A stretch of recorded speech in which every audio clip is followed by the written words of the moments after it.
I want to share with you a happy accident on a project I worked on that just got released.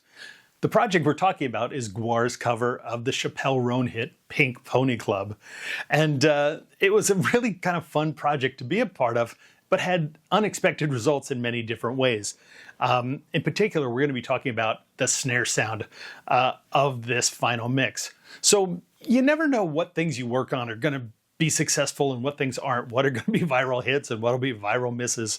There's some things I've worked on with Gwar, and by the way, I've produced their last couple albums and I've mixed probably 95% maybe, of all the things that they've released in the last decade. But, some things I thought would be hits, not so much. And then other things that I was proud of, but, we got on the Billboard charts. And in this case, this Pink Pony Club cover, viral, crazy. So the first day it came out, I think over 500,000 people watched it, which was part of the AV Club cover series. And by 2 or 3 days later, kind of looping past 1 million plays. So it's this incredible viral thing that sort of keeps going and is really fun to see people all around the world getting so excited about this thing we worked on. So I just mixed and mastered the audio that you hear in the video. A guy named Bobby Phillips did the recording. He did a great job on that. But I ran into some challenges, not because Bobby didn't do a great job, but because the nature of putting a really loud, intense rock band in a pretty small space for this cover series. In particular, having an insanely powerful drummer just a few feet or a meter or two away from the lead singer. So the situation we had was there was a lot of drums in all of the vocal mics. And so this is something that I had to wrestle with in the mix. And I'm used to this. And I actually love doing live albums. They're a lot of fun. I've done them for bands like Gwar, for King Crimson, Chucho Valdez, Grupo Requiere, lots of other fun stuff. But these are fun challenges, and you always have to be creative about how you can approach the recording and the mixing. And in this situation, I had to figure out how to deal with having a lot of drums, and not even drums per se, but the ambience of drums, those powerful drums bouncing off the walls and the ceilings and coming back into the vocal mic, particularly the lead singer's vocal mic. So this is something that I was wrestling with and trying to figure out how do I get this to work? How do I get more control over the drums to craft exactly the drum sound I want? Because my take on something like this is I want you to sort of feel like you're in the camera perspective, pretty darn close to an amazing hard rock band. And so, kind of tighten things up a little bit. But that really wasn't an option because, boom, big loud drums in vocal mic. And as I said before, not direct drums, but the sound of the drums bouncing off the walls and the floor and the ceiling. So eventually, I just realized I can't control this. I just have to go with it. I just have to rethink the mix because of this one variable. And one might think, oh, why don't you just say, for instance, gate the lead vocal? That way, when he's not singing, there won't be these big drums. Well, we could do something like that, but he's singing a bunch in this song. And what happens in a situation like that would be the drum sound would change. There would be one drum sound when he was singing. There would be a different drum sound when he wasn't singing. And so I didn't really have that as an option. So I just had to sort of craft it. And one thing that sort of, makes this a little bit more challenging in a way is this is a hard rock thing with a powerhouse vocalist, and I'm absolutely going to compress the vocal pretty aggressively to get it to sit up and be able to sort of compete and have clarity with those big guitars and big drums. So I dialed in a solution. You can hear the whole video and see what you think.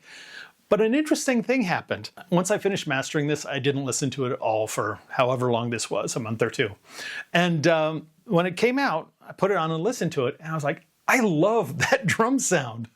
I actually really am super happy with the drum sound, and I'm really glad it came out the way it did. Because like I said, I would have gone for something a little tighter, a little more kind of feeling like you're close to the band. And the drum sound we ended up with, because of all the ambient drums coming into the vocal mics, was something a little bit more like a late 80s or early 90s hard rock mix. You know, think Pearl Jam's 10 album. And so I ended up now super happy that I actually couldn't fix that problem. And I think in a way that drum sound really helps make this track a little bit more fun, a little bit more exciting and epic. So I'm going to go ahead real quick and show you the in the session how the drum set changed with or without the vocal mic. And again, the end of this is I was wrestling with something and frustrated that I couldn't fix something. And now in retrospect, I'm super happy I couldn't fix it, because how it ended up, I think, is how it should be. I've just got it really stripped down. I use routing folders a lot for busing. But we've just got here the vocal here and the drums. So let me real quick, I'll sort of play you just the drum sound without any vocal mic in it.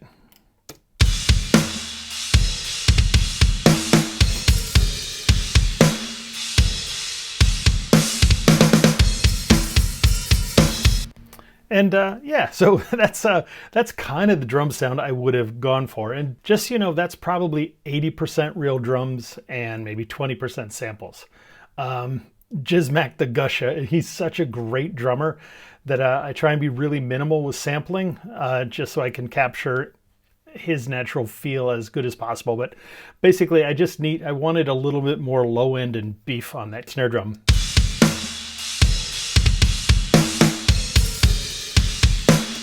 But here we'll take a look at just the vocal mic. So you can hear there's a lot of drums and power in there. But let me just show, I'll start with the drums, and then I'm going to drop in the vocal mic. But I'm going to do it in a guitar solo section, just so we can really focus on the drum sound.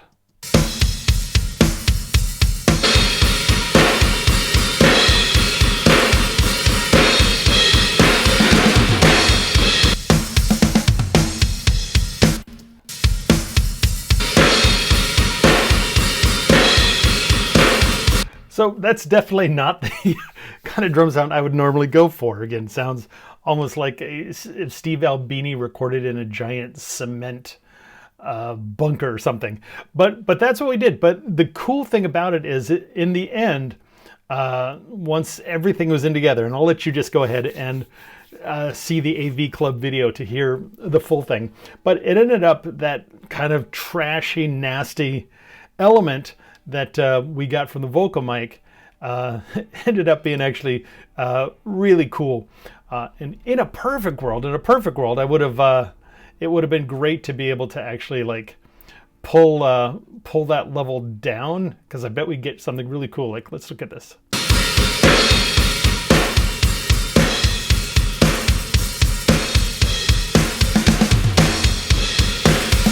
Yeah, so just a little bit of that would be amazing. But again, we've got such a great singer in Gwar, and we really wanted to hear him deliver every word of this song. So we had to keep that mic way up in front. And in the end, I'm glad I couldn't fix the thing that I thought was a problem. There you go. Okay, I hope that was kind of fun. And by the way, if you want to come to any of the live events I'm doing, at the beginning of May, I'm doing the Kakapehan Recording and Songwriting Retreat in West Virginia, just like 2 hours from Washington, D.C. That's at the beginning of May. And at the end of September, I'm doing the RIPA International Festival of Sound, a big gathering of people from around the world in central Italy, overlooking the Adriatic coast in one of the most beautiful medieval hill towns in Italy. So if you're interested in those, I will have links below in the description. And yeah, come join us.